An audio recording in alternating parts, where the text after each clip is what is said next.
Dan, thanks for doing this interview with me. Brother, you got to be excited as we speak this week. CCMAs, Canadian Country Music Association Awards, happening in London. How are you feeling about all the excitement building up?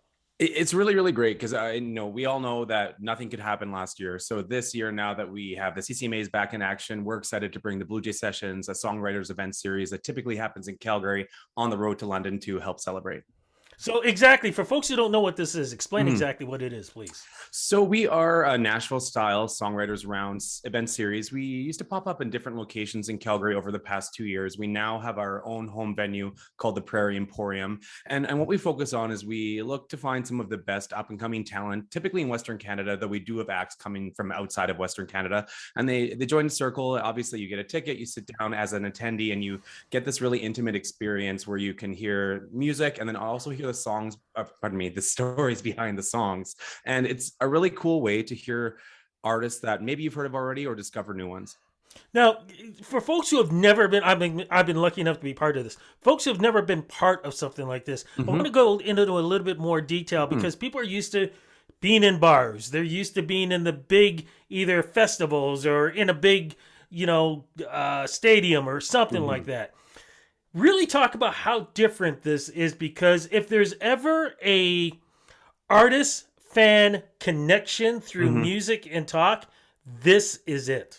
Absolutely. I agree with you 100% on that. So that is the thing about it. When you go to a bar, even if it's like a casual pub around the corner from your house and there is a musician playing, how often are people actually listening to the songs that they're singing? And musicians also typically in those settings, they aren't always allowed to play their own original music. So when they're in a setting like the Blue Jay Sessions and basically everyone's actually listening. That's the difference. Like the people that sit down, you're actually paying attention to the independent artists. You're actually hearing the who, what, where, when, why of the song, and then it really makes you appreciate the art of songwriting more because it's easy to write a song. It's not always easy to write a good song, as I'm sure you'll agree.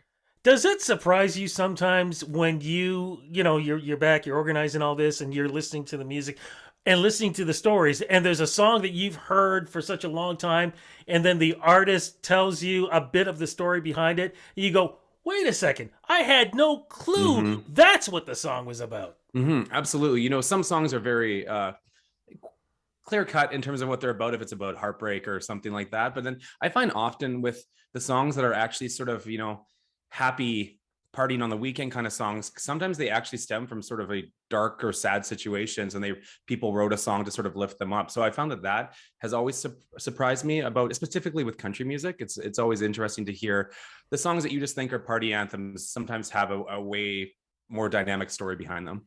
I don't know how you pulled this off because I've been saying this for years. Canadian country music.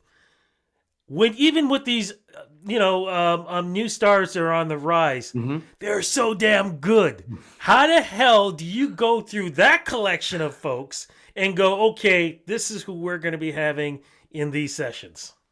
Well, for this pop up in London specifically, which we're doing from the 26th to 28th at the Union 10 Distillery, we during the height of the pandemic, I guess we did weekly virtual sessions. So we were the first songwriters event series in Canada to move to a virtual format. We started it in March 16th of 2020. We did it weekly for 13 weeks, took a break and kind of hopped back into it again. But because of that, we were able to work with so many artists from all across Canada. So this is sort of like our amalgamation of those artists that couldn't be with us in person, last year, but now we've pulled a lot of them in with us in London.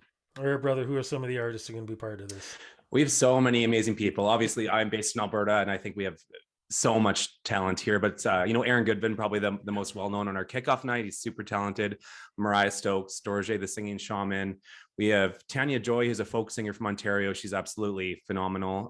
Ty Banton, Justin Fancy out of Newfoundland, Haley Benedict from Edmonton, Mallory Johnson, Newfoundland by way of Nashville these days.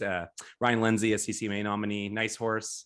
So many. I think we have over 30 over the 3 days. So it's going to be busy, but just full of dynamic sessions. Wait a second, you've got Nice Horse on this?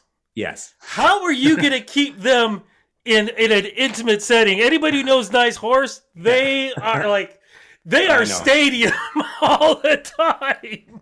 Nashville, or no, pardon me. Nice Horse is one of the most fun bands to see live for sure when they have their full show. Unfortunately, their guitar player Tara will not be in London this year, so we're gonna have a sort of stripped down version of Nice Horse with Katie and Brandy, and I think Krista might pop in to do a bit of a minor, backup singing and some vocals. So it should be fun. That itself, like this is all great, but seeing them in a city, oh my goodness, yeah, I pay big money for that. You kind of mentioned it earlier, but let's go back again. When is it happening, and where is it happening? So Blue Jay Sessions Cross Country is happening at Union 10 Distilling, which is a really cool distillery in London. If you haven't checked it out, they make, great spirits, cool cocktails. And we're doing it from the 26th to 28th. We have this really cool sort of side room in the distillery. So we're keeping that really intimate vibe that we're known for. We only have 50 seats per session. We don't want 100 people in a songwriter's round. We wanted to keep it tight and really just, again, we want people to pay attention and really absorb the music. Yeah, no, it's going to be crazy. Where do we get the tickets? How does that all work? Tickets on ShowPass, or you can get more information on the bluejaysessions.com. Fantastic. Dan, thank you so much for doing this interview with me. Congrats on bringing this back, man. This is, again, another way of not just celebrating Canadian country music, but bringing people together. That's what music does so well. And sessions like this, you couldn't ask for a better choice. I appreciate it. And if you're free, definitely come to one or two or three. Let me see. we got some drinking going on. We got some intimate, great music. Hell yeah, I'm going to be down there. Thank you so much again. Awesome. Thank you. Cheers. Appreciate it.